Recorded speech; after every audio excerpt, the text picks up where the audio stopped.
Welcome. This week we will talk about supply and demand. The module has the following major topics. First, we'll talk about supply and demand intuitively. Then we'll talk about how to use the idea of supply and demand still intuitively.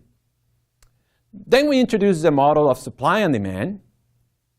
And we go over the intuition behind the model of supply and demand. And finally, we use the model of supply and demand to answer some basic policy questions. Now, the theory of supply and demand is a hallmark of modern economics. So I am sure you must have heard about it in your principles courses. And most likely you also use some version of the diagram economists use to describe the theory. So for many of you, parts 1 to 3 of this module will serve as a good review, but parts 4 and 5 are most likely new. Yet the most important parts of this module is that it will give you a great idea of the type of work we will continue to do in the course throughout the semester. Now let's begin with a question. Say you own a few one-bedroom apartments around campus town.